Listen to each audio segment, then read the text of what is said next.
यह कहानी Jawaharlal Nehru institute of medical science hospital की है। यह हॉस्पिटल मणिपुर में है।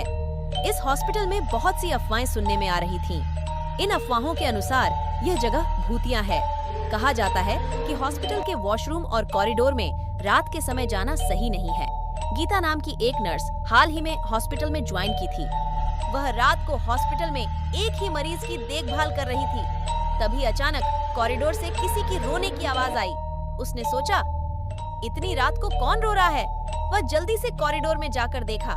रोने की आवाज तो आ रही थी, पर वहाँ कोई दिखाई नहीं दे रहा था। उसे ये सब अजीब लग रहा था। वह जहाँ से रोने की आवाज आ रही थी उस ओर गई, पर वहाँ भी कोई नहीं था और अब रोने की आवाज और भी ज्यादा हो रही थी। जब वह वापस मरीज के पास जा रही थी, उसे एहसास हुआ कि कोई उसके पीछे है। फिर कॉरिडोर की लाइटें चमकने लगी। उसके बाद सामने की लाइट बंद हो गई। उसे महसूस हुआ कि यहाँ कुछ तो हो रहा है। जब रोने की आवाज और भी ज्यादा हो गई, तो गीता ने पीछे देखा और देखा कि एक औरत मरीज के कपड़ों में बैठी हुई रो रही थी। वह औरत दीवार पर लाइन मार रही थी और एक ही बात बार बार बोल रही थी, मेरे साथ गलत हुआ है, मेरे साथ गलत हुआ है। ये सब सुनकर गीता डर के मारे बर्फ की तरह जम गई। वह वहाँ से हिल भी नहीं पा रही थी। बस एक ही चीज उसके दिमाग में चल रही थी कि यह क्या हो रहा है, ये औरत कौन है और यहाँ पर बैठी रो रही है। जब गीता ने उस मरीज की ओर देखा तो देखा कि उसके मरीज का शरीर के नीचे वाला हिस्सा पूरा खून से भरा हुआ है। वह औरत अचानक से खड़ी होकर गीता की ओर देखने लगी तो गीता के होश उड़ गए। उस औरत के हाथों में एक बच्चा भी था। वह बच्चे को लेकर गीता के सामने आने लगी तो फिर से कॉरिडोर की लाइट ऑन ऑफ होने लगी। वह औरत आगे बढ़ते हुए एक ही बात बोल रही थी, तुम सबने मेरे साथ बहुत गलत किया, तुम सबने मुझे मार दिया। उस औरत के अंदर बहुत सारा गुस्सा था। गीता वहाँ से हिल भी नहीं पा रही थी। डर के मारे गीता वहाँ से भाग गई और दूसरे फ्लोर के वॉशरूम में जाकर छुप गई। उसने अपने फोन से मदद के लिए किसी को बुलाने का सोचा और जब उसने अपने पॉकेट में हाथ डाला तो वहाँ पर कोई फोन ही नहीं था। फिर उसे याद आया कि वह अपना फोन हॉस्पिटल डिपार्टमेंट में ही छोड़ दिया था।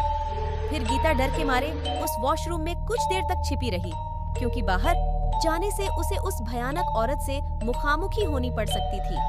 तभी अचानक उस वॉशरूम का दरवाजा खटखटाने लगा। उस आवाज को सुनकर गीता की नजर वॉशरूम में लगे शीशे की ओर गई। फिर गीता ने शीशे की ओर देखा तो उसमें वही खून से लथपथ औरत गीता के पीछे खड़ी थी। उसने फिर से पीछे देखा तो वहाँ कोई नहीं था। गीता को लगा कि यह कोई वहम है। उसे वहाँ से जल्दी से दूसरे मंजिल पर जाना चाहिए और दूसरे मंजिल पर जाने का रास्ता उसी कॉरिडोर से था जहाँ वह भयानक औरत खड़ी थी। उसके पास कोई और रास्ता भी नहीं था। उसने सोचा कि वह वहाँ से भागकर दूसरे मंजिल पर जाएगी और उसने तुरंत दौड़ लगाई। फिर कॉरिडोर में किसी चीज से उसका पैर टकराया और वह नीचे गिर गई। जब उसने देखा कि उसने किससे टकराया तो उसका शरीर ठंडा पड़ गया।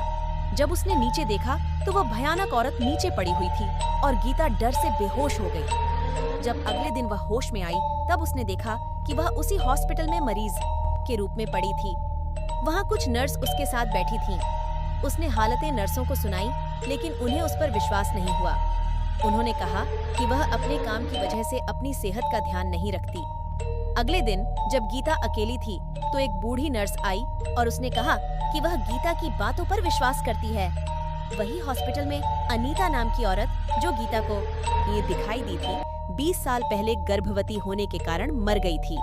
डॉक्टर ने उसके परिवार को बताया था कि ऑपरेशन के दौरान या तो बच्चा या अनीता में से केवल एक बच सकता है और ऑपरेशन के दौरान अनीता और उसके बच्चे दोनों की मौत हो गई। कुछ दिनों बाद अनीता के घर में आग लग गई और पूरा परिवार मर गया। उस दिन के बाद कई लोगों ने कहा है कि उन्होंने अनीता की आत्मा को हॉस्पिटल में देखा। सब कुछ सुनकर गीता ने वहाँ की नौकरी छोड़ दी और दूसरे हॉस्पिटल में रात की ड्यूटी लेने से मना कर दिया।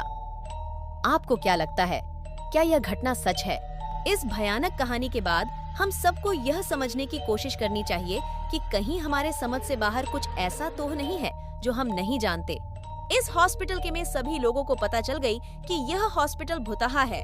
इस हॉस्पिटल जो कोई भी मरीज बन के जाता है वह फिर से जिंदा बच के वापस नहीं आता है। सभी लोग बोलने लगी कि यह हॉस्पिटल भुतहा है। इस हॉस्पिटल में किसकी आत्मा घूमती रहती है? अब इस हॉस्पिटल में जाने से भी डरते हैं। अब कोई भी मरीज इस हॉस्पिटल में नहीं जाता है।